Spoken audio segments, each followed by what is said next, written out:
miren que nadie los engañe por medio de filosofías y huecas sutilezas, según las tradiciones de los hombres, sino santificad a Dios el Señor en vuestros corazones y estad siempre preparados para presentar defensa con mansedumbre y ser así entendidos de los tiempos. Aquí comienza Entendiendo los Tiempos.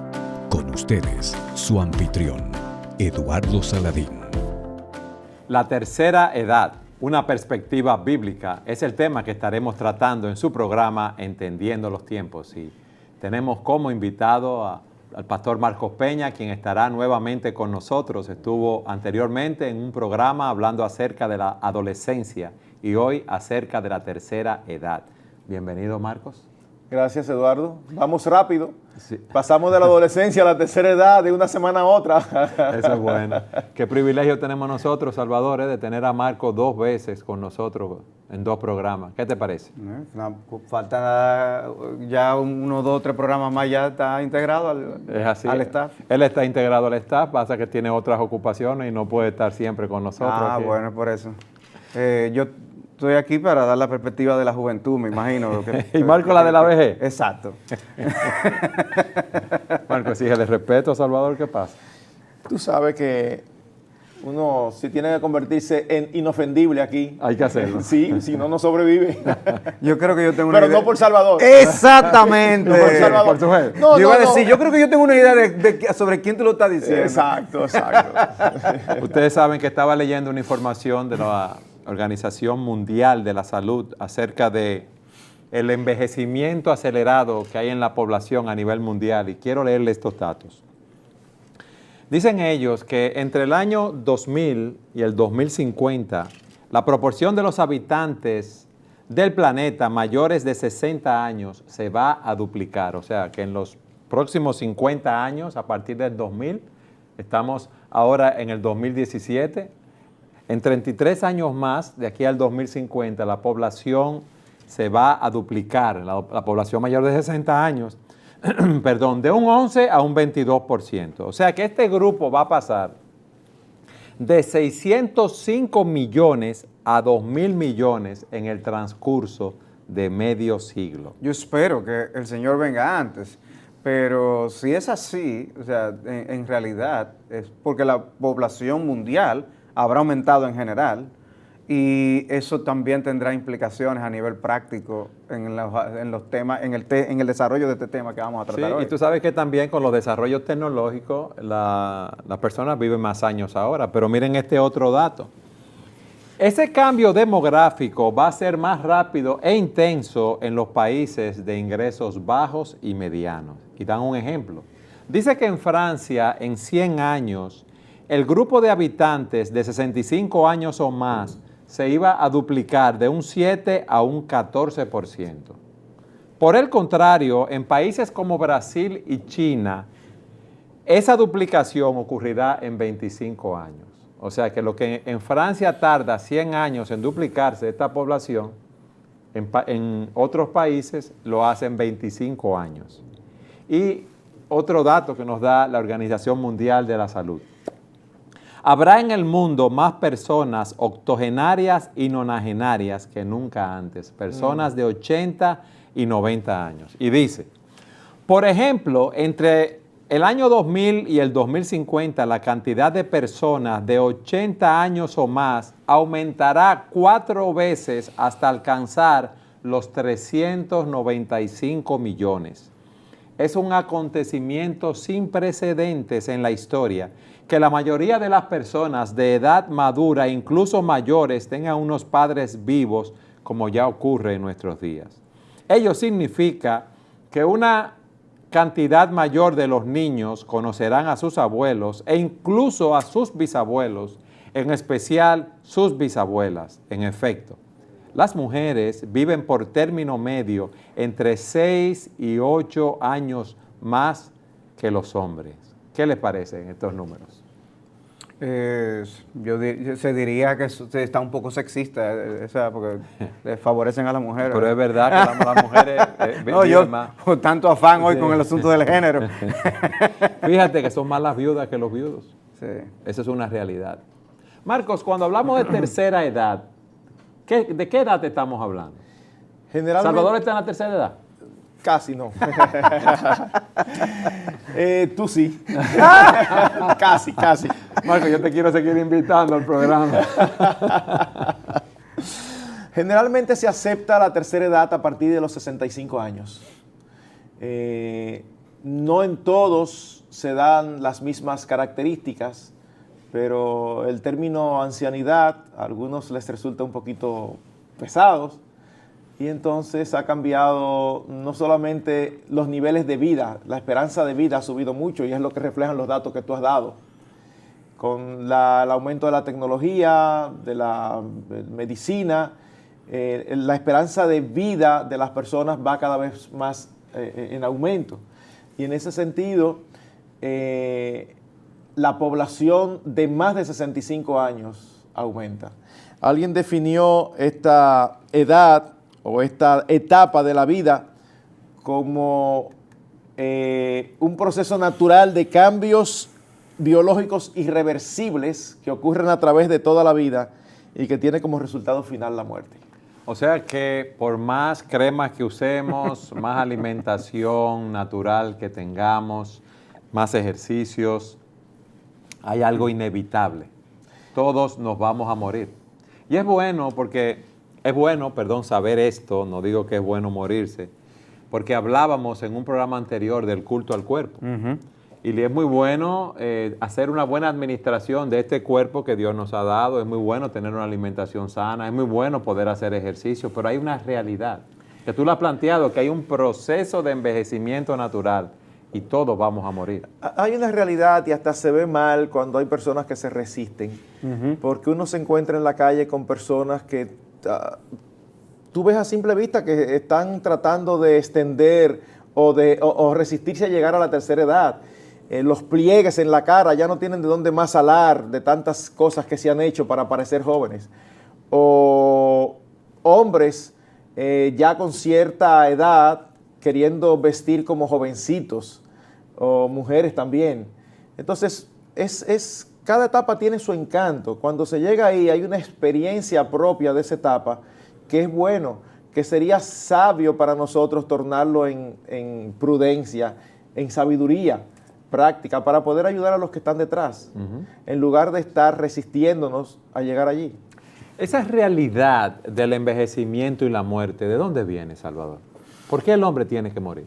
Bueno, eso va tan atrás como el libro de Génesis, cuando nosotros vemos la advertencia que el Señor hace al hombre y la prohibición de no comer del árbol de la ciencia del bien y del mal. Él dice que el día que coma de él, ciertamente morirás. Y la idea del pasaje bíblico es: muriendo, morirás. Es como si el proceso de la muerte empezara en ese instante en que cometieran esa desobediencia contra Dios.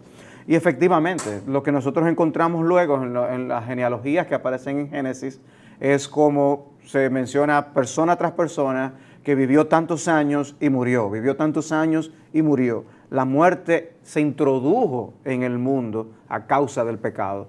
Y no fue que inmediatamente Adán murió, pero el proceso de envejecimiento empezó en ese instante. Marcos, ¿qué características vemos en este proceso de envejecimiento? Bueno, definitivamente podemos resumirlo en una palabra y expresarlo en muchas otras. Disminución de ciertas habilidades y de ciertas capacidades. Me encanta la forma en que lo expresa Salomón en el libro de Eclesiastés. Él dice, y lo dice en un contexto en que está hablando no a los ancianos, sino a los jóvenes. Acuérdate de tu Creador en los días de tu juventud, dice 12:1, antes que vengan los días malos en los cuales digas, no tengo en ellos contentamiento. ¿Por qué? Porque llega, la vida es como si fuera una montaña. Uno nace y va subiendo, en algún momento llega a una cúspide y luego es como que empieza a descender. Y ocurre a edades diferentes en cada persona, pero definitivamente hay limitaciones físicas, se empieza a perder la memoria, empiezan a salir las canas, hay debilidad corporal, algunos empiezan a sufrir enfermedades de una manera más frecuente. Como decíamos en estos días, algunas personas mayores me han dicho que ya entre ellas no se preguntan si le duele algo, sino que dónde le duele, porque dicen ellas... Que el dolor no se va, sino que cambia de sitio. Exactamente, dicen ellos que el dolor no se va, sino que cambia de lugar. Así que está caracterizado por una disminución de ciertas capacidades y habilidades.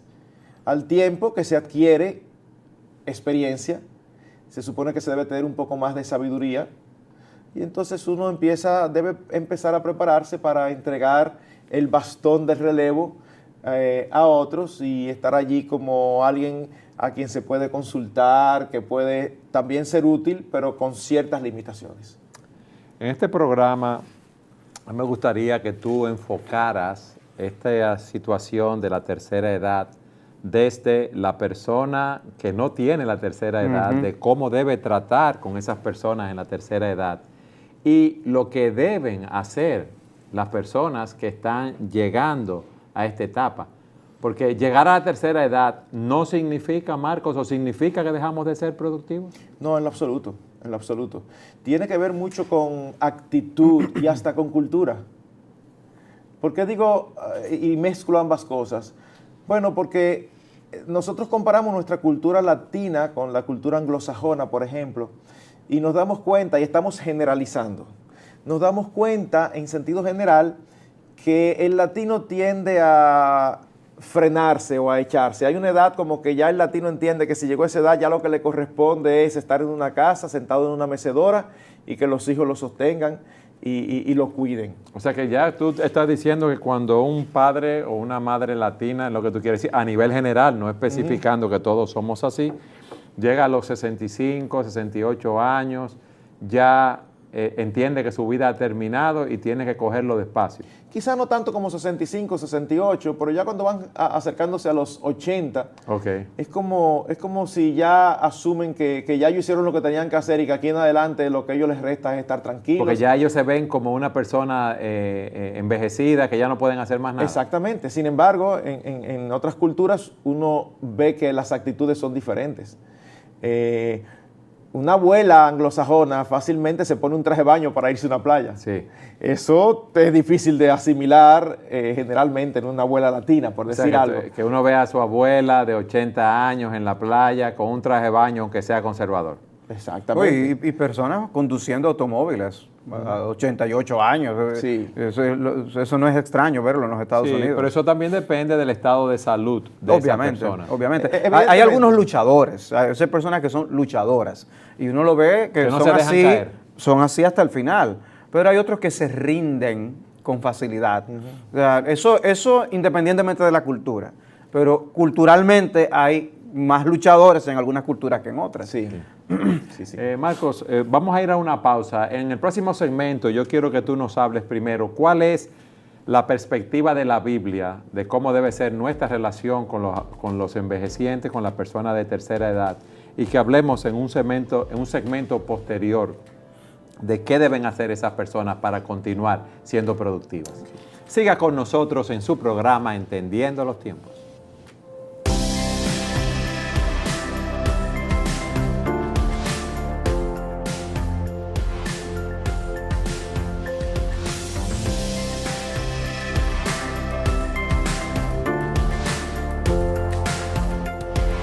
Marcos, en el segmento anterior te preguntábamos cuál debe ser nuestra perspectiva, qué nos enseña la Escritura en relación a nuestra relación, valga la redundancia, con las personas de la tercera edad.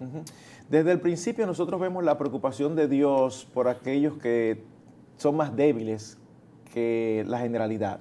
En el Antiguo Testamento veíamos continuamente una trilogía donde el Señor protegía al extranjero, a la viuda y al huérfano, porque tenían condiciones particulares que necesitaban más que los demás. Lo mismo sucede con los ancianos.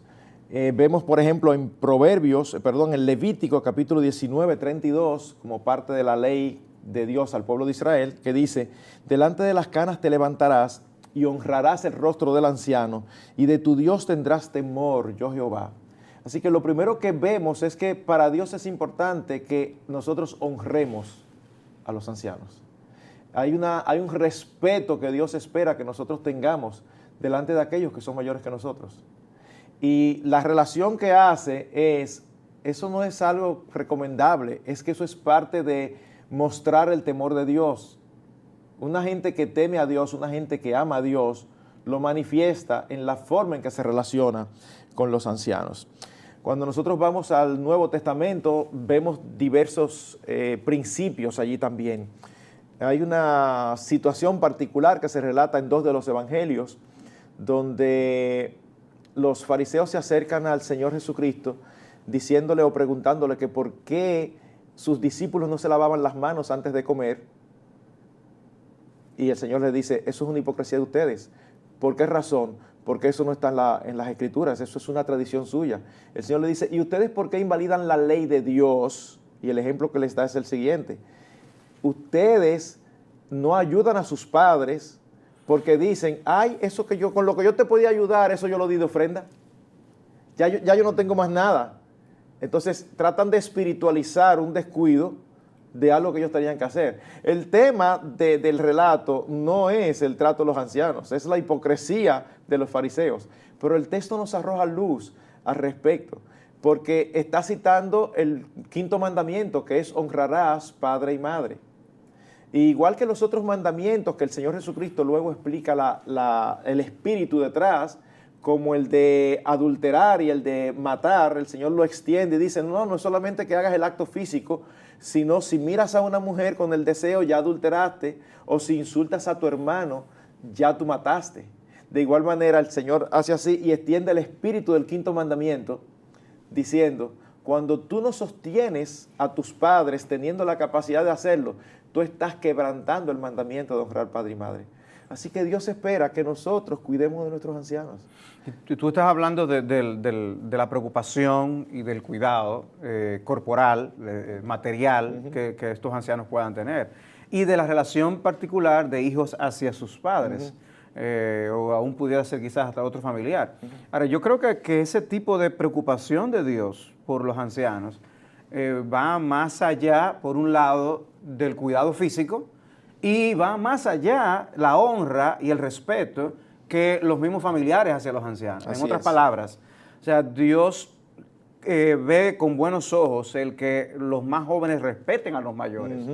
Y Dios ve con buenos ojos el que los más jóvenes, incluyendo los hijos, amen a sus padres, amen a sus padres ancianos.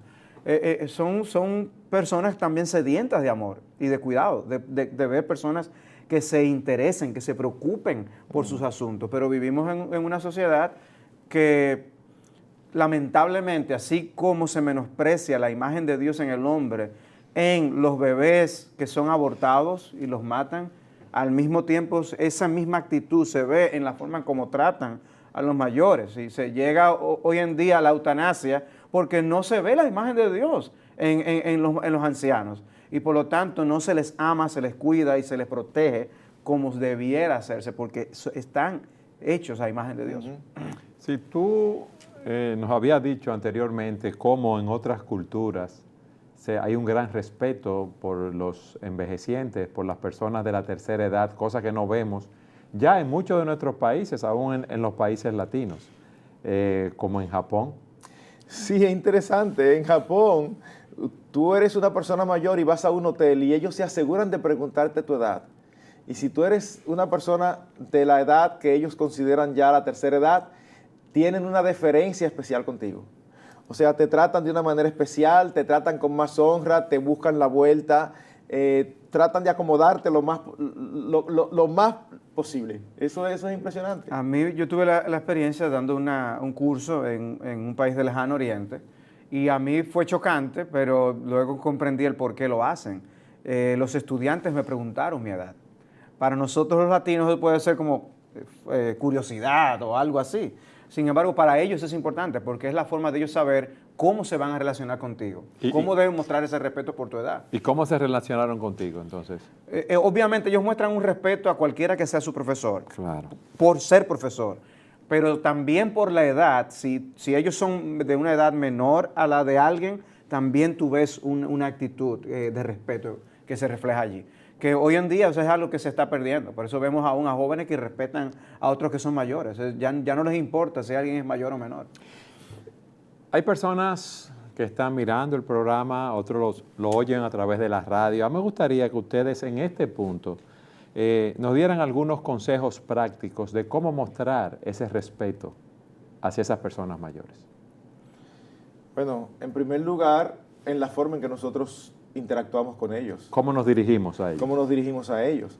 Eso, cuando Salvador mencionó esto de los jóvenes, eso empieza en el hogar, la enseñanza. Hoy día a los niños no se les enseña a decirle a usted, a los mayores, y no se les enseña a dar gracias, ni a tratarlos de una manera deferente. Entonces, una persona mayor se supone que tú debes de dirigirte con cierto respeto, tratarlo haciéndole sentir como alguien que tiene una mayor experiencia que tú y que en cierto sentido tú estás dispuesto a servirle más que esperando que él te sirva. La forma en que uno se dirige a los mayores no debe ser la misma forma en que uno se dirige a alguien de su propiedad. Hay un respeto allí que debe estar manifiesto. Pero si eso no se siembra desde pequeño, difícilmente se cosecha. En estos días, en uno de los cursos para padres de Pastoreando el Corazón, una madre me expresaba cómo su hijo de 14 años le hablaba a ella de una manera que de verdad, o sea, es como... Irrespetuosa. Bueno, irrespetuosa es poco. O sea, ella le daba una orden o le decía algo y él no solo le discutía, sino que él era capaz de decirle una palabra obscena y insultarla. Entonces, pero es que nos estamos volviendo locos. Entonces, no, hay un cuidado de ser sensible, de darle la preferencia. Si estamos entrando a la iglesia, vamos a buscarle el mejor asiento, donde vea mejor, sus capacidades visuales están disminuidas, quizás no ve la pantalla, algo donde esté cómodo. Si las sillas son duras, vamos a buscarle un cojín. Siendo sensible, tratando de ponernos en su lugar, entendiendo que ya hay ciertas capacidades que están diezmadas.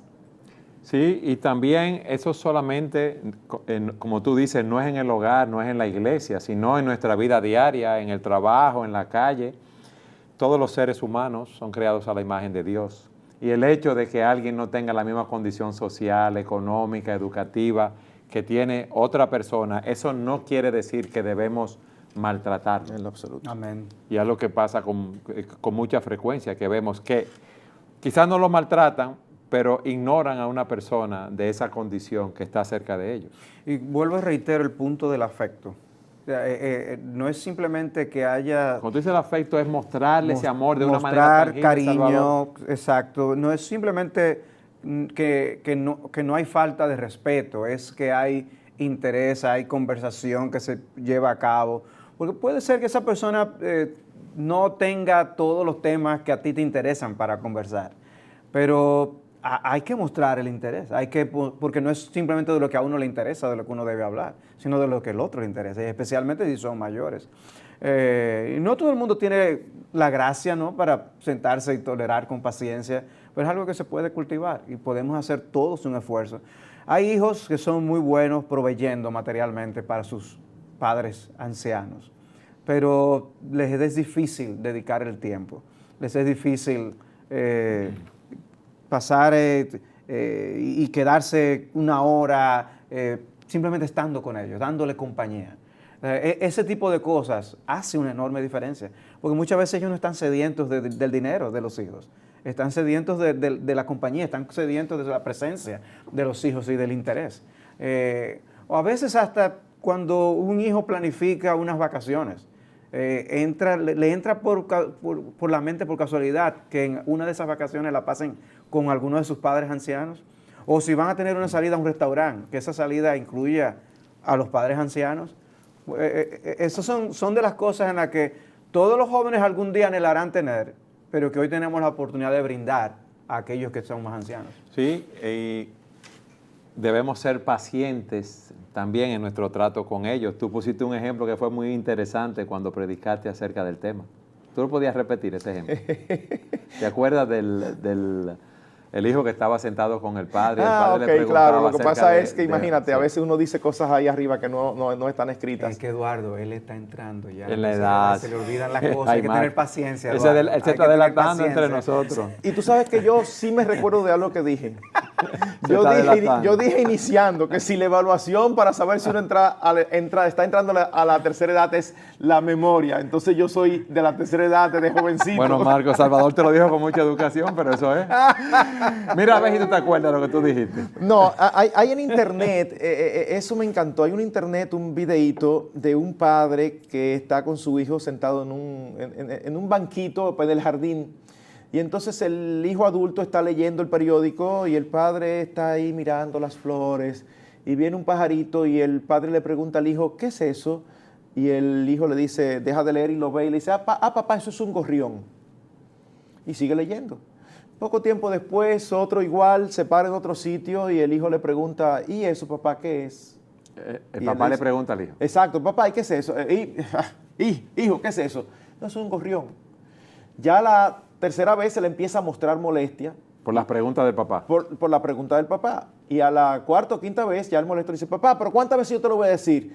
¿No te he dicho ya que es un gorrión? De una manera irrespetuosa. El padre no dice nada, se le nota la tristeza en su rostro, pero él se para y entra a la casa. Y al poco rato viene con un libro. El libro era un diario que él había hecho. Y entonces lo abre y sin hablarle le dice al hijo que lea ahí. Y el hijo lee en voz alta, donde el padre decía, hoy fulano me preguntó 17 veces que era un pajarito, que yo le dije, contesté que era un gorrión. Y cada vez que me lo preguntó, le contesté con alegría y le manifesté mi cariño. En otras palabras, yo hice eso contigo. Ahora estamos en el papel inverso. Ahora tú tienes que tenerme paciencia. Es así. Ustedes han dicho, Salvador, tú decías que debemos pasar tiempo con ellos, mostrarles nuestro amor, interesarnos en lo que pasa en su vida. Tú nos has dicho que debemos ser tolerantes porque ya con la edad hay cosas que se olvidan, hay preguntas que se repiten continuamente. ¿Qué más? Tú nos habías dicho, Marcos, que tú no eras muy tecnológico y que le pedías a tus hijos y a tus nietos que fueran pacientes contigo. Eso es algo en lo que... Marcos, yo no quiero declarar tu edad aquí porque ya Salvador lo hizo. Eso es algo que va a ir creciendo, si nosotros lo permitimos, esa brecha generacional va a continuar creciendo. Sí. Porque, y sobre todo se manifiesta en el aspecto de tecnología. Nosotros vemos a nuestros niños pequeños con la facilidad con que manejan los equipos electrónicos. Y nosotros que vamos avanzando en edad, a menos que seamos personas que nos gusta la tecnología, pues nos vamos quedando atrás. Entonces hay momentos en que uno puede pedir a uno de sus hijos algo y el hijo no entender que para uno no es tan fácil como para ellos. Pero papi, yo te dije a ti que hicieras esto, esto y esto. Y uno ni siquiera sabe qué es lo que significa cada paso. Entonces podemos molestarnos. Entonces, como hijos debemos tener paciencia y saber que ya las capacidades de nuestros padres no son las mismas que nosotros, no tienen esa misma frescura mental para asimilar así. Además, nosotros estamos aprendiendo después de mayores a trabajar este tipo de cosas. Ellos lo reciben desde niños, así como aprenden a hablar. O sea, en otras palabras, ellos aprenden la tecnología sin darse cuenta. Y eso simplemente por poner un ejemplo, pero definitivamente hay que tener paciencia. Si uno sale de la casa a dar una vuelta, no puede pretender que los ancianos caminen a la misma velocidad que uno. Me gustaría aprovechar el hecho de que tú mencionas el tema de los hijos para introducir el aspecto de cómo nosotros, como padres, podemos instruir a nuestros hijos para que ellos también respeten a los mayores, a las personas de edad. Yo puedo citar en mi caso personal, cómo mi madre, mis abuelos vivían a 3 calles de mi casa y perdieron las facultades para poder alimentarse a sí mismos y si se enfermaban todavía era mucho peor. A nosotros nos dividían y nos decían, a ti te toca ir a cuidar a tus abuelos tal día. Yo recuerdo ir caminando esas 3 cuadras hasta llegar a la casa de mis abuelos y sentarme yo, bien jovencito, dándole la comida a mis abuelos. O sea, porque ellos no podían valerse por sí mismos. Y en ocasiones no querían comer y había que hacerlos comer porque si no se iban a enfermar. Pero fue una experiencia que indiscutiblemente me marcó y gracias a Dios que mi madre nos incluyó en ese equipo de trabajo hacia mis abuelos y mostrarles respeto hacia ellos. Y hoy en día, pues, eso ya es una experiencia vivida que te ayuda a identificarse con ese caso y nos mueve a ayudar a nuestros hijos a tratar de hacer lo mismo con lo que son sus abuelos ahora mismo. Es un entrenamiento que empieza desde pequeños que no debemos obviar. Vamos a la pausa. Yo quiero que en el próximo segmento ustedes nos hablen de qué deben hacer esas personas de esa tercera edad. ¿Cuáles son sus responsabilidades? Pero antes de ir a la pausa, vamos a una de 1000 citas edificantes con Salvador Gómez.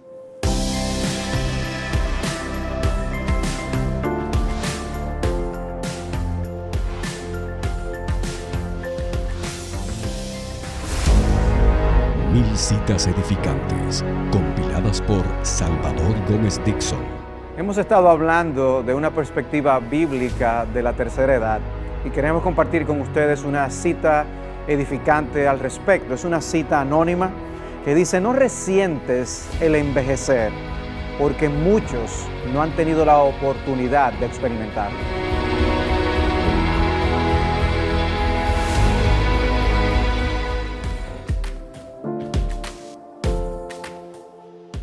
Pregunta a un amigo televidente: ¿qué podemos hacer en nuestra familia?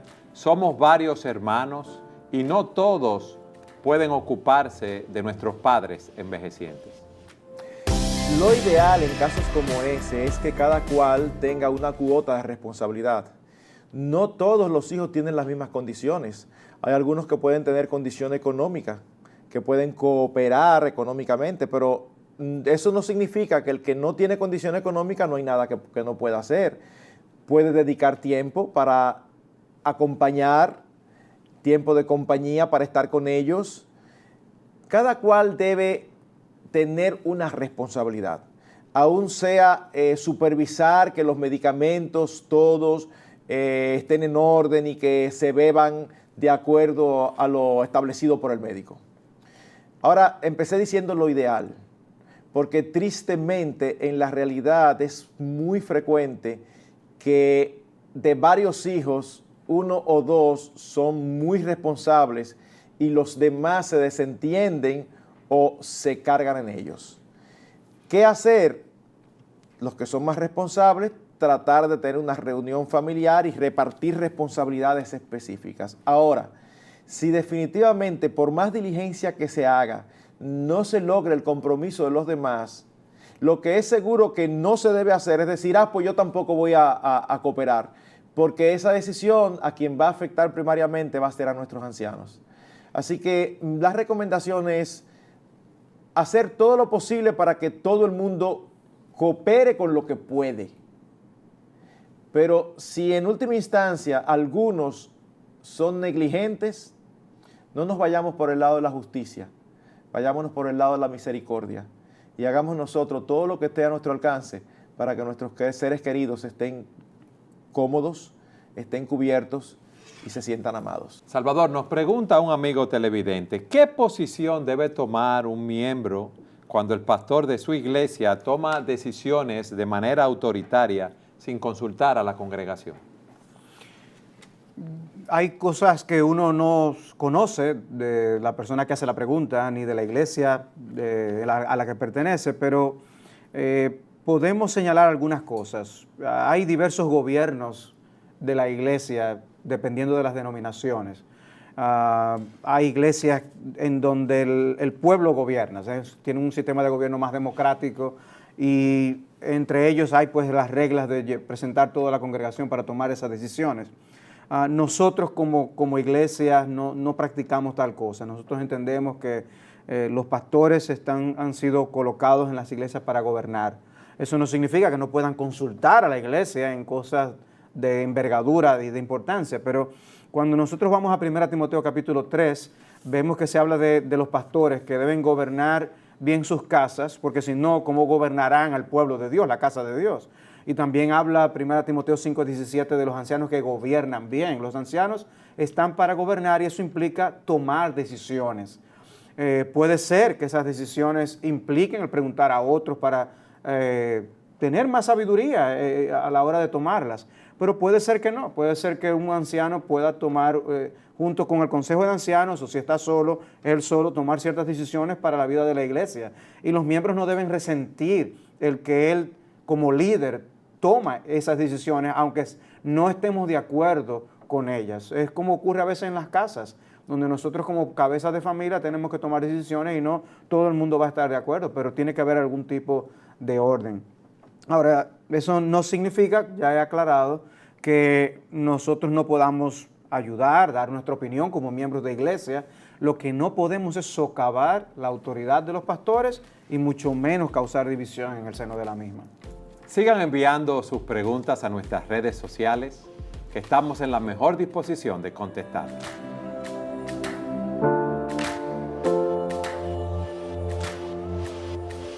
Marcos, ¿cuál es la responsabilidad de las personas de la tercera edad? Hemos hablado de la perspectiva bíblica, del respeto que merecen los envejecientes. Ahora, ¿qué tú le dirías a esas personas de la tercera edad y a todo el mundo? Porque todos estamos envejeciendo, aunque no hemos llegado a esa edad todavía. La pregunta es sumamente importante, Eduardo, porque a veces los ancianos asumen que como ya ellos están ancianos, no tienen responsabilidades y que ellos han sido de la manera que han sido toda su vida y ellos no tienen posibilidad de cambiar. Y nosotros no vemos en las Escrituras ningún apoyo bíblico para eso. Los ancianos pueden aprender todavía en la ancianidad. Y vemos en las Escrituras instrucciones específicas. El apóstol Pablo en la epístola a Timoteo, en Tito capítulo 2, versículos 2 al 5, da directrices específicas a los ancianos, creyentes, diciéndole que deben de ser serios, sobrios, moderados, honorables, dignos, prudentes, tienen que ser sanos en la fe, tienen que tener discernimiento y buen juicio. Y a las ancianas les dice que deben de ser de ánimo y estímulo para las más jóvenes. Así que en lugar de los ancianos esperar que todo el mundo acepte su personalidad difícil o quejosa o gruñona, no hay apoyo en las Escrituras para esas actitudes, sencillamente porque ya se es viejo. Dios espera que haya cambios. Entonces, en ese sentido es muy importante la actitud de los ancianos. Hay algunos que piensan que ya todo se terminó. Uno tiene que entenderlos porque las limitaciones y los cambios de circunstancias en sus vidas los afectan. Cuando tú estás acostumbrado a ser independiente y de un momento a otro resulta que para todo tú necesitas de alguien, eso es algo que no es fácil de asimilar. Pero es ley de vida. Es ley de vida, Marcos, y nosotros tenemos que estar preparados espiritualmente para enfrentar esa situación. Ese es el punto. Si nosotros no estamos fortalecidos en Dios, esas características nunca vamos a poder desarrollar. No se van a dar. Por eso me encanta lo que dice el salmista en el Salmo 71, 18. Dice, aún en la vejez y en las canas, oh Dios, no me desampares. Y pudiéramos pensar que la próxima frase sería, ayúdame con mis dolores, ayúdame a levantarme a tiempo, ayúdame a sentirme mejor. No, la siguiente petición es la siguiente. Hasta que anuncie tu poder a la posteridad y tu potencia a todos los que han de venir. Wow, lo que estamos viendo aquí es a un anciano que dice, Señor, dame la fuerza para yo seguir siendo de testimonio de tu nombre, para yo seguir proclamando el Evangelio. Y todos nosotros conocemos ancianos fáciles y ancianos difíciles. No podemos asumir que eso es inherente a sus vidas o a sus personalidades. No, esas son decisiones que se toman. Amén. Porque hay personas que dicen, no, yo soy así. Sí. No importa no importa cómo tú seas, es como Dios espera que tú seas. Decía Víctor Hugo, y eso me lo encontré muy interesante, que cuando la gracia se une a las arrugas es adorable. Wow. O sea, Wow. el hecho de que nosotros estemos envejeciendo no quiere decir que debemos perder la gracia o podemos perder la gracia. Podemos ser ancianos quejosos, peleones, cuando quizás en nuestra vida no nos caracterizamos por eso. Pero entrados en edad, llegar a esa actitud. Para mí es sumamente aleccionador ver a Moisés, el hombre más manso de la tierra, cómo a los 120 años comete un pecado por lo cual Dios lo castiga y no puede entrar a la tierra prometida. Wow. O sea, Dios no vio como algo pequeño el pecado de Moisés y lo trató con seriedad. O sea, en ese sentido nosotros no podemos aminorar, aligerar y superficializar los pecados de la ancianidad. Son pecados para Dios también. Y por otro lado, pero no simplemente que yo ore, aprenda a orar, Señor, yo no quiero nunca ser una carga para mi familia. Yo creo que los ancianos pueden orar, Señor, ayúdame a ser una bendición para mi familia. Amén. Así es. Esa gracia unida a esas canas puede ser una Así gran es. bendición.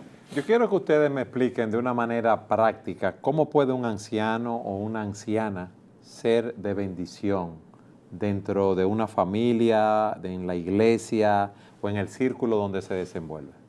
Mira, solamente con tú ver a un anciano que es obvio que tiene limitaciones y a veces dolores y enfermedades, tú verlo aferrado al Señor con una actitud gozosa y dispuesto a ayudar, yo creo que eso de por sí mismo se convierte en una bendición, porque tú estás viendo las limitaciones. Lo que te están diciendo es algo que es propio no solamente para la ancianidad, sino para toda la etapa de la vida. Nuestro gozo, nuestra condición espiritual no debe depender de nuestras circunstancias. Y lo que los distingue a ellos son circunstancias diferentes a las nuestras, circunstancias en las que nosotros algún día vamos a estar ahí. Pero las circunstancias no pueden cambiar nuestra relación con Dios, ni nuestro gozo.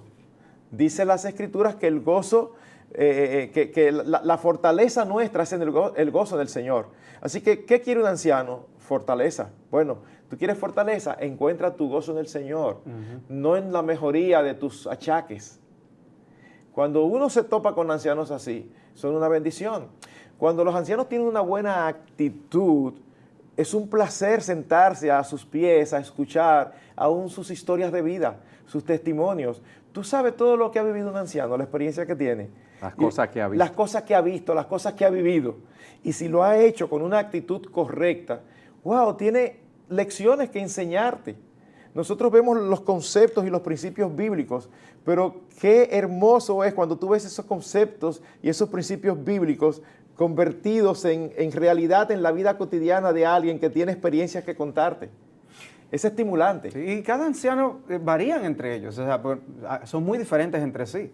Puede ser que haya un anciano que es muy pobre y tiene que lidiar con el hecho de que tiene que aprender a que lo cuiden y a dejarse cuidar. Y dejarse cuidar no solamente recibiendo facilidad material, sino a veces porque ya no puede hacer ciertas cosas y aprender a dejarse ayudar también es un arte. Por otro lado, hay ancianos que son adinerados y que también a veces pueden ser hasta codiciosos hasta el final de su vida. Y eso es triste, ver ancianos aferrados a lo material, aun cuando les queda poco para poder usarlo. Saber usar aún esas riquezas para bendecir a otros es una enorme bendición. Y vemos en las Escrituras a mujeres que siendo de edad podían servir al Señor. Así es. Entonces, en ese sentido hay oportunidades de servicio a sus familias y al pueblo de Dios y a la comunidad que quizás antes no consideraban. Por eso me encantó una frase que encontré mientras estaba estudiando este tema que decía, lo triste de la ancianidad no es cuando cesan los goces, sino cuando cesa la esperanza. En otras palabras, es un asunto de actitud. Y si nosotros estamos aferrados a Dios, la esperanza solo cesa cuando partimos y entonces vemos cara a cara a nuestro Dios. Amén. Hay una disposición, hay una actitud que hay que tener dentro de la personalidad de cada uno. Nosotros aquí mismo somos diferentes los tres en personalidad. Y lo que Dios espera no es que seamos similares. Dios espera que a través de nuestra personalidad se refleje un mismo carácter. Hay personas que oyendo el programa o mirándolo a través de la televisión pueden decir, yo tengo a mis padres en mi casa, son ancianos, quizás he faltado contra ellos o no lo tengo en mi casa, lo voy a llevar a vivir a mi hogar para poder cuidarlos mejor. ¿Cómo yo mantengo ese equilibrio, ese orden de prioridades en la casa cuando tengo a mis padres allí o a uno de ellos? Bueno, hay varias cosas que hay que tener en cuenta que son muy, muy importantes. Y la primera de ellas es uno tener claramente establecido las prioridades desde el punto de vista de Dios. eso significa que cualquier decisión que nosotros vayamos a tomar con nuestros padres debe ser antes consensuada con nuestros cónyuges y aún con nuestros hijos, pero sobre todo con nuestros cónyuges. Porque, y yo sé que esto es algo chocante para nuestras culturas, pero Dios establece un orden de prioridades claramente en la familia. Y mi esposo y mi esposa va primero relacionalmente que cualquier otra persona. Parte de las dificultades que se dan en el cuidado de los ancianos es cuando un esposo o una esposa descuida a su cónyuge porque está tan ocupado en cuidar a su anciano, lo cual es una responsabilidad delante de Dios, que descuida al cónyuge. Y Dios no espera eso. ¿Y cómo se mantiene ese equilibrio, hermano? Bueno, por un lado uno tiene que orar mucho al Señor que le dé la sabiduría y el discernimiento, ¿verdad? Por un lado. Y por el otro, mantener una comunicación continua y abierta con el cónyuge. Porque a veces, suponte que tu padre o tu madre vive en una ciudad a 1 hora de distancia y tú quieres cuidarlo y es tu responsabilidad, pero ahí es que él tiene su casita y no quiere salir de ahí. Y ahí es que él se siente cómodo. Entonces siempre hay una tensión entre tratar de tener en cuenta los sentimientos de nuestros ancianos, no debemos de ignorarlos, pero al mismo tiempo tratar de mantener la perspectiva correcta de qué es lo más sabio, qué es lo más prudente. Yo tengo familia, tengo hijos que están en el colegio y yo quiero cuidarte y puedo cuidarte, pero para eso yo tengo que traerte aquí a mi casa. Ah, no, que yo allá no me siento cómodo. Bueno, pero llega un momento que estás peor allá. Entonces, el manejo en algunas circunstancias puede ser complicado. Es difícil convencerlo después que han pasado toda su vida viviendo en un lugar, ¿verdad? En una ciudad, en su casita, donde conoce cada rincón y tener que salir de ahí. Pero para uno tomar decisiones acertadas, que no siempre son tan claras, es obvio que los principios deben de estar como la zapata, el cimiento. O sea que debemos dejarnos guiar por los principios primero y no por las emociones. Claro que sí. Si mi esposa y mis hijos no están en condiciones o no quieren mudarse a esa ciudad, yo no puedo tomar una decisión unilateral. Sí, porque yo no puedo cambiar el estilo, el sistema de vida de toda mi familia por ellos. Ese es el punto. Cuando yo lo que quiero es hacerle un bien y cuidarlos. Exactamente. Así que a los ancianos es bueno decirles que, así como le hemos dicho a los familiares, tienen que cuidarlos, tienen que ser tiernos con ellos. Pero a los ancianos hay que decirles, por favor, déjense ayudar. Porque uno de los problemas graves que vemos en la práctica es que muchos de los ancianos están en unas condiciones que ya deben delegar en la familia su cuidado, pero ellos quieren seguir teniendo el control.